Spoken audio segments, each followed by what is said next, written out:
all of this stuff in here, all these dry goods have to go. I've got dehydrateds in that cupboard. It needs to be canned.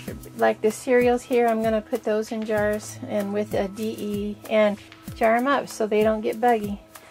Well, one more thing I want to tell you about before I finish up today with my fun time. You might notice on this lid there's a little tiny hole, and there's a little tiny hole on that lid. And I'll tell you what I did. What I did is that I put a nail right through the center of that lid. Why did I do that? So I have a little leather cushion on the table, and then I put my lid down, put my nail in the middle of it, give a little tap. That's all it takes. It's already gone through the leather. You can see it's holding on to it. And there it is. It has a little tiny hole right there. You can see even the light coming through it there a little bit. Well, the reason for this is because I'm going to take a little piece of tape and go right over the hole so there's no air. Then I'm going to put that down there, get my universal vacuum sealer on there. Suck that lid down onto there. And then when it comes time to using this Cheerios, I take my lid off, and this is going to be tied on there, right?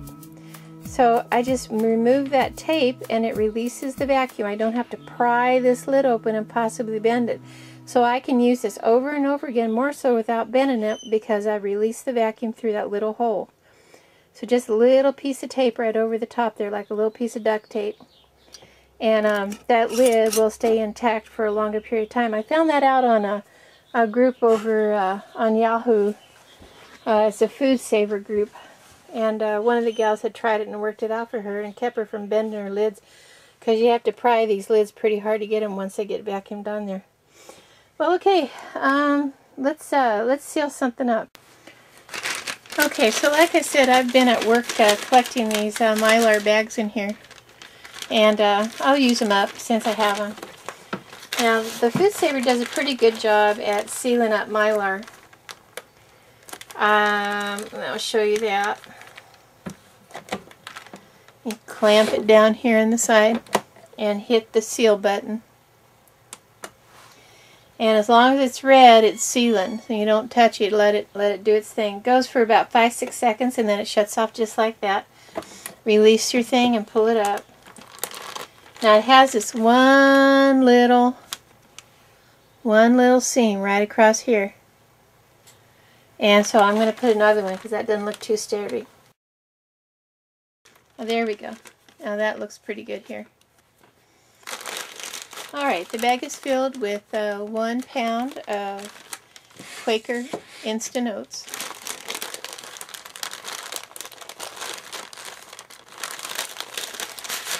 Whoops! Well, there you go. Well, there you are.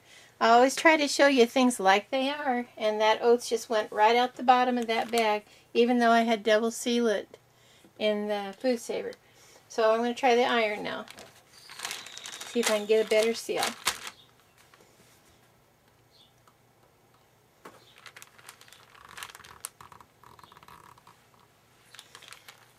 I looked up on the internet to buy a bunch of Mylar,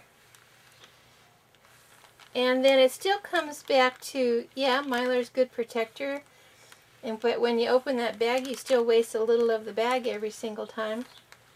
I guess it's a trade-off, something you'll have to decide for yourself what you want to do. I mean, you can use Mylar. They're kind of flexible. You can probably get them in a tighter spot than you can a mason jar, a canning jar. It's harder to see what's in there. I mean, when you look at a mason jar, you know exactly there's Cheerios in there just by looking at it, and you always tell the condition of it because it's right there. On the other hand, it is more exposed to light too, coming through that jar. Oh boy, now I've got it too hot. Oh, that's really soaking that up. Woohoo! Yeah, that heats it up all right. I have a little silicone pad over here I'm setting my iron on. Alright, I'll stick my hand in there and try to pull it apart a little bit and just see. That iron put a seal width on it of about 1 inch. It depends how far across you put your iron. That feels pretty sturdy. Okay, let's try that oatmeal again. Okay, here's what I was trying to do before.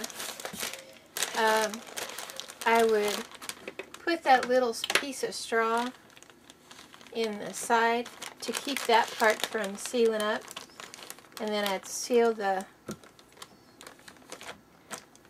bag across, and where that little straw is at, it won't seal. It melts it a little bit, makes it soft, but it doesn't actually seal it. Okay, so then right here I have an avenue to get into the bag for vacuum purposes. So I put my little port connector on there, and then I attach the other end to the straw, hit my canister button, and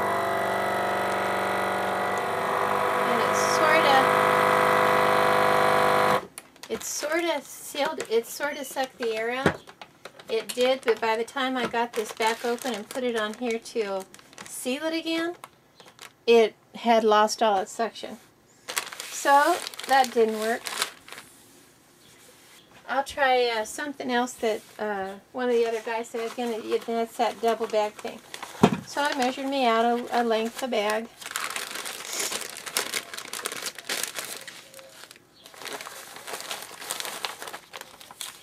A length of the plastic baggie from the roll. They said if you're going to buy the bags, do it with the actual Foodsaver bags. Get the ones that come in the roll. Don't buy the individual size ones. You waste your money. I don't know. I'm kind of getting to the point where I think that I'm wasting money with any of the bags. And use mason jars instead. Well, when I get my adapter in, I'll run it past you and see how that works. I've been hearing good reports about it, though. Okay, let's seal up the end of this critter.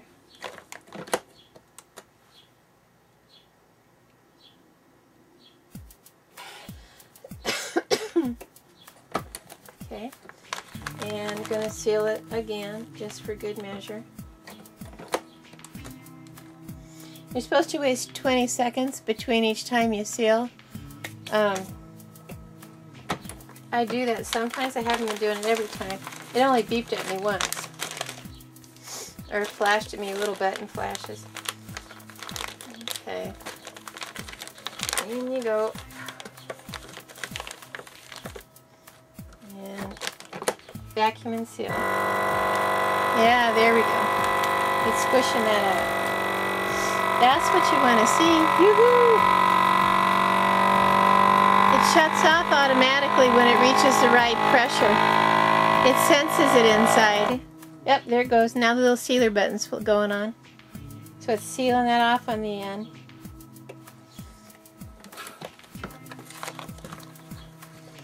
And I'm going to put another seal across it just for good measure.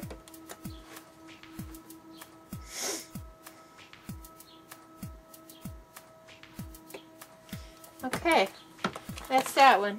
And I'm just going to write on here what it is.